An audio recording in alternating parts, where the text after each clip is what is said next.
Welcome back to MCReviews Monstercat 003 Episode 11. Today we're going to be looking at Monstercat 003's very last song, the debut track from my personal favourite Monstercat artist, Varien, Cloak and Dagger.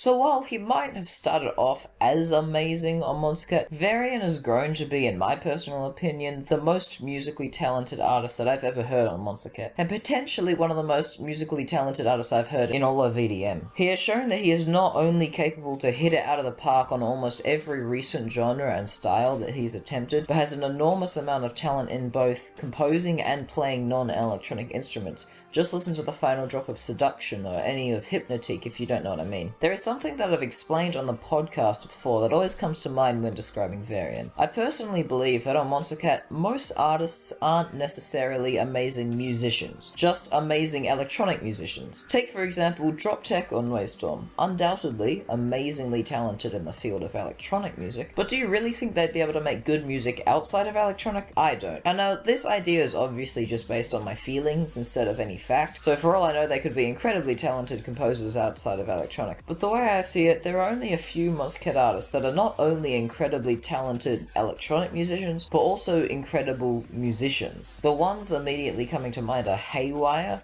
Direct, Resonate, Grabbits, Karma Fields, and of course, Varien. And on top of that, I've liked, if not loved, every track that he's released since Seduction way back on album 7. But let's stop rambling and get into Varien's first ever track on Monstercat, as Varien and not Halo Nova, Cloak and Dagger. So this track kicks off with exactly what you would expect from an earlier Varien track. A highly dramatic and fantastical intro. All the way up until the build-up, this track is almost all either vocal or instrumental. Instrumental as in real instruments. It's got all of those great telltale signs of an earlier Varien track. Dramatic choir vocals, brassy stuff that almost sounds like a medieval war horn, inspirational strings, small magical little melodies, and of course, a generic dubstep beat. I won't get too far into the intricacies, but excluding that standard beat, this intro is amazing. It makes me feel like I'm watching some massive fantasy epic or playing something like The Witcher 3. It really just does have that world-building element that Varien does just so well. After 40 or so seconds, there is a pretty cool build-up where you start to hear the dubstep elements come into the track, and a marching band sounding drum roll kind of beat comes in to build the track up. It's a pretty decent build-up and thankfully isn't particularly generic. And then it drops, and I was expecting to at least dislike this drop, so I was pleasantly surprised when I didn't. I mean, don't get me wrong, this is not the best dubstep I've ever heard, but for 2011, this is pretty good, and I would say one of the best so far. It has a nice mix of fast and slow basses that frequently swap between high, low, growly, screechy, and bassy. The drop also has a nice mix of dramatic instrumental elements from the intro that get thrown in, which do a good job of keeping the dramatic theme throughout the drop. The drop isn't particularly repetitive either. It doesn't particularly often repeat elements without changing them or their surroundings. The beat isn't half bad either. It sounds pretty slow and generic at some times, but it also has some really nice drum rolls and is a lot better than your generic 2-sample loop that a lot of dubstep had in this era. And I can tell that he at least put some thought into the beat of this song. Something that I liked about this drop is there's a little 5-second intermission kind of thing in the middle, which makes you think that the drop is almost over, and it's another very dramatic and string-based little bit. It's new for the song, and it's really well done. It then snaps right back into the drop. So yeah, like I said, this drop isn't the best thing that I've ever heard, but when it's combined with the really well-executed theme that this track goes for, it comes out great. After the drop, there is a mid-section, which, just like the intro, is amazing, and it is for very similar reasons. It has the same badass strings, brassy things, and choir vocals, just this time with a really well executed little piano solo backing kind of thing. It adds a really nice lighter layer and more thoughtful element to the track that up until this point has just been more of an epic badass kind of thing. The beat in this segment has also stepped up. It's quite a bit faster and more complex than it had been in any other part of the song.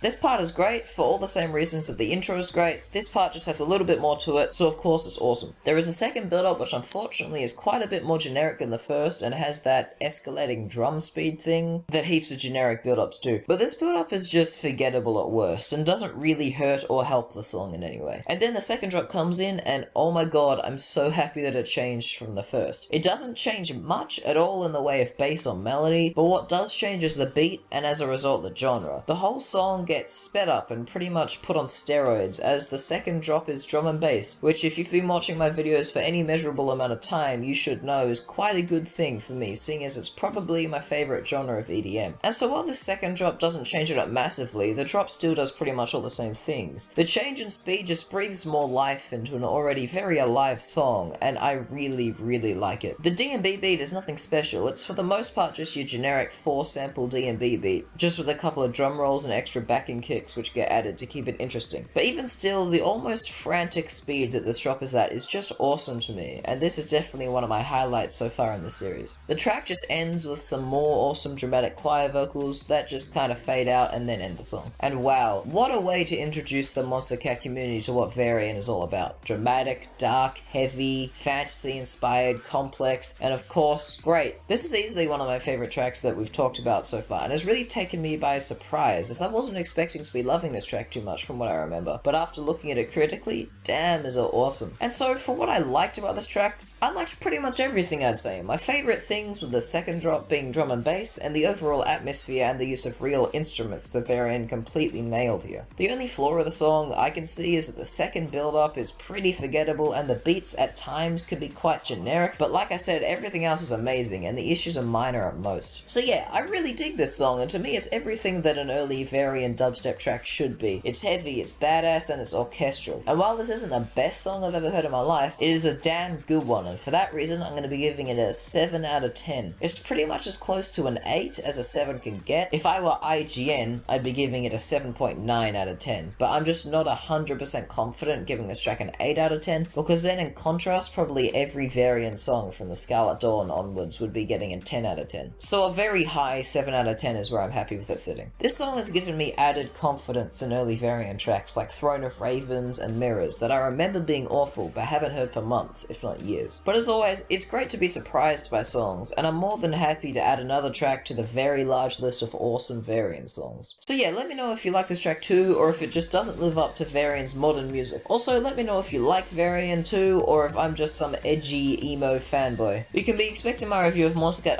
004 Identities, first track Deadline by Project 46 and Gemalini, up in 2 days, and then the podcast the day after that. But until then, thanks for watching, and I will see you next time.